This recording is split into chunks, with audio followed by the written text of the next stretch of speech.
নমস্কার বন্ধুরা, অভিনব জ্যোতিষ ব্লগে তোমাদের সবাইকে আবার একবার স্বাগত জানিয়ে আজকে নতুন আর একটা ব্লগ শুরু করছি।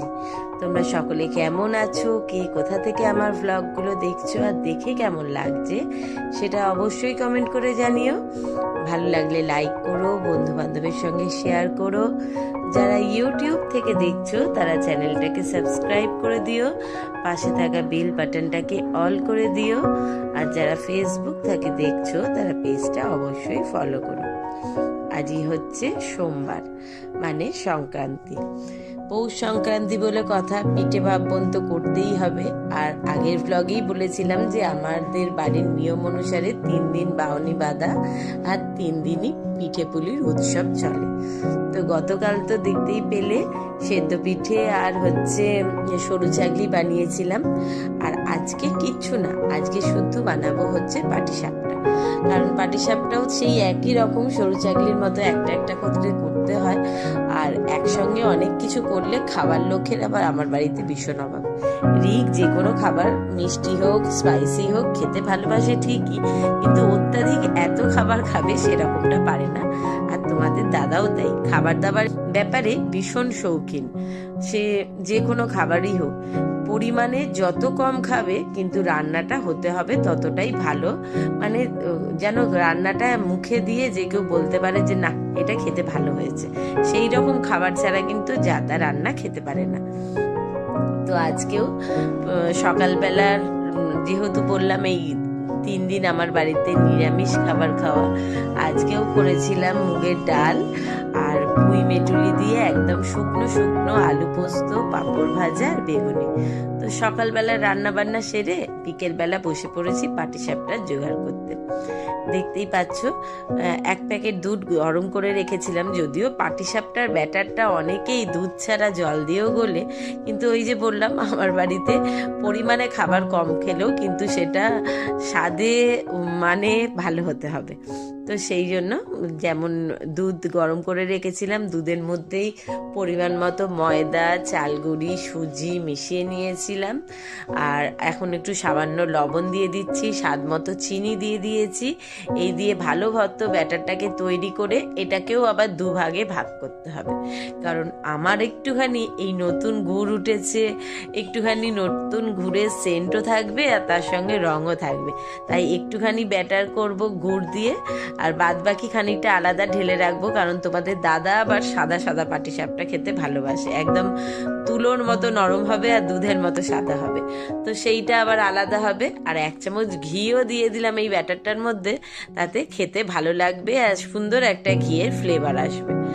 অর্ধেকটা ঢেলে রেখেছি পাটিসাপটার ব্যাটার, সাদা করব। আর এখন এইটার মধ্যে বাদ বাকিটায় গুড় মিশিয়ে দিচ্ছি। এটা থেকেও দাদা হয়তো একটা আধা নেবে, কিন্তু ও বেশি পছন্দ করে সাদাটা। তো সেই রকম অনুযায়ী করব। এই বাদ বাকি ব্যাটারটা একটু নতুন গুড় দিয়ে দিলাম। স্বাদ আর গন্ধেতে যেন মাতোয়ারা হয়ে যাচ্ছে সারা ঘর। এই পাটিসাপটাটা বিশেষ করে ছেলে আমি খেতে ভালোবাসি। এখন তো মা নেই, মা গেছে বাপের বাড়িতে। তো সেই জন্য মা আসলে আবার পরে আরেকদিন মা যা যা ভালোবাসে সেরম করে খাওয়ানো হবে।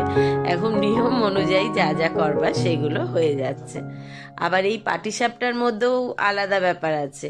মানে ক্ষীর দিয়ে ভেতরে মিল্ক কেক হোক বা নতুন গুড়ের যে মাখা সন্দেশ হয়, সেই পুর দিয়ে খেতে ভালোবাসি আমরা সকলেই।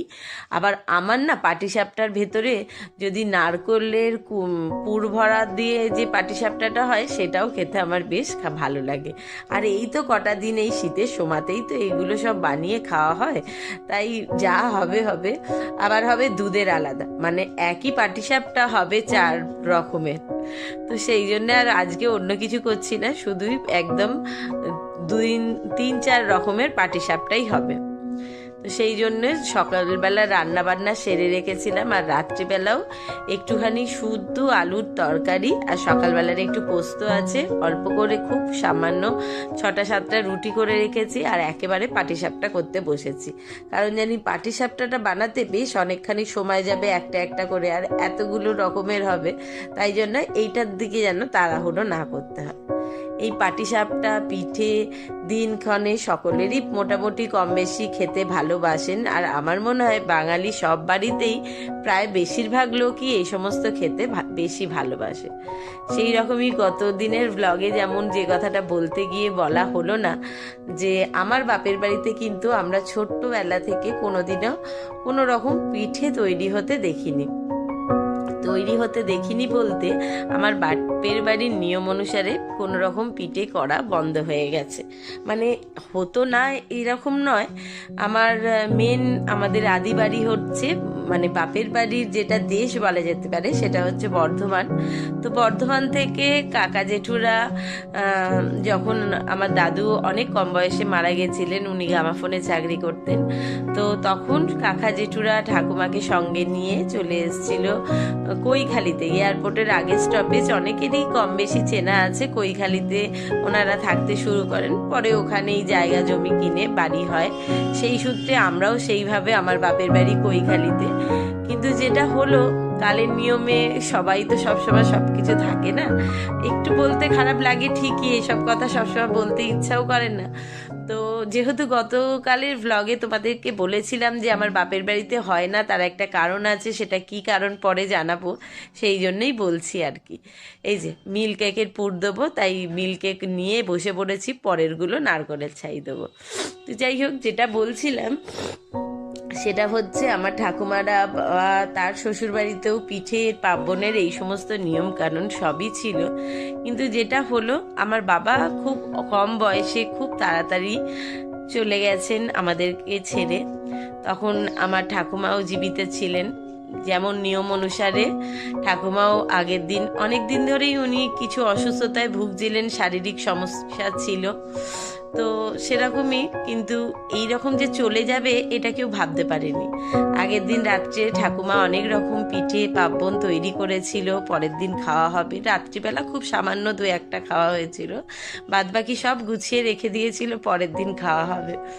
কিন্তু মানে একটু বলতে অসুবিধা হচ্ছে, পুরনো কথা, অনেক পুরনো কথা, তাহলেও কিছু স্মৃতি মনে ভীষণ রকমভাবে দাগ কাটে।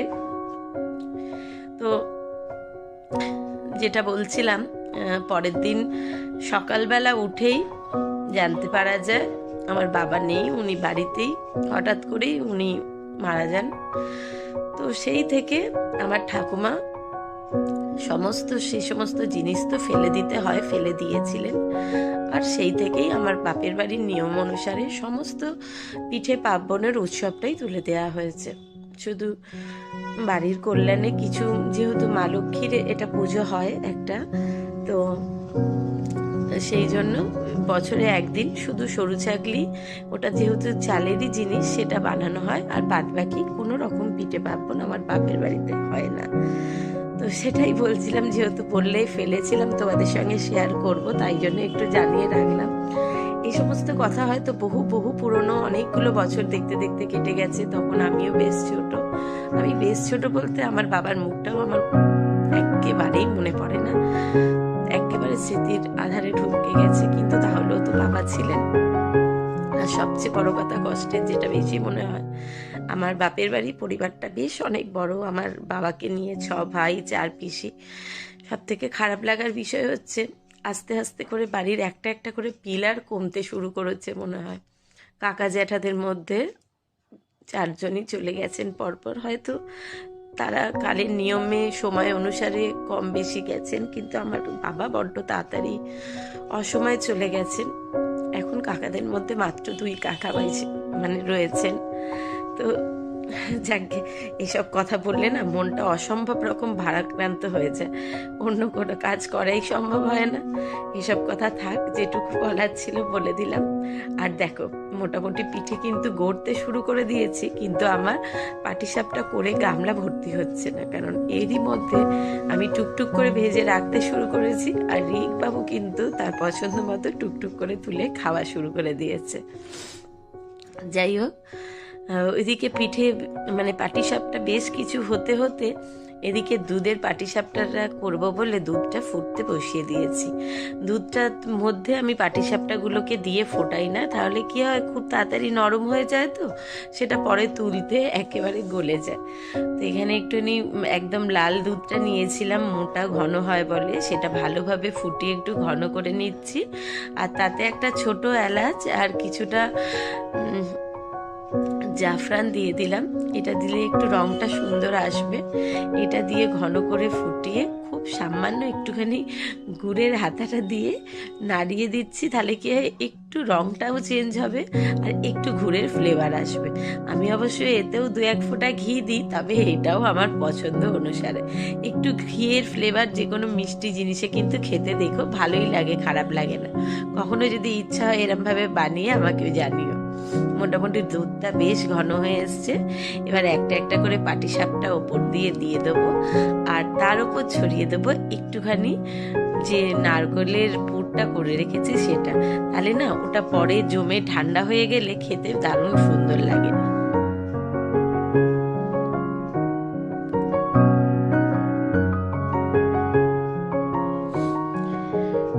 পাটিসাপটাতে তো মিষ্টি জিনিসই, কিন্তু তা হলো এতটা দুধ, তো এটাকে একটু মিষ্টি করে নেওয়ার জন্য সামান্য একটুখানি দিয়ে দিলাম চিনি স্বাদ মতো।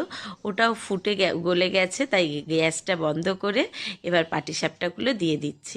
দিয়ে এই গরম অবস্থায় দিয়ে একটুখানি ঢাকা চাপা দিয়ে মিনিট 5 রাখলেই কিন্তু সুন্দর পাটিসাপটাগুলো নরম হয়ে দুধের সঙ্গে, দুধটা অনেকটা টেনে নেয় আর দেখতেও ভালো লাগে। আর বেশ মানে এটা ঠান্ডা হয়ে খেতে যে কি যে ভালো লাগে তার কোনো তুলনাই হয় না।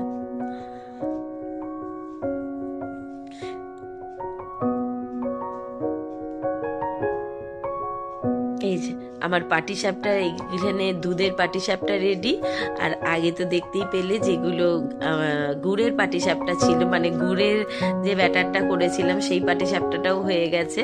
আর সবার লাস্টে এখানে দাদার যে আলাদা ব্যাটারটা তুলে রেখেছিলাম, মানে সাদা পাটিসাপটা হবে, সেগুলো রেডি হয়ে গেছে। পাটিসাপটা কমপ্লিট। এবার চলো, রাত হয়েছে প্রায় 10টা-20 মতো বাজে, সকলের খাবার বেড়ে নিই।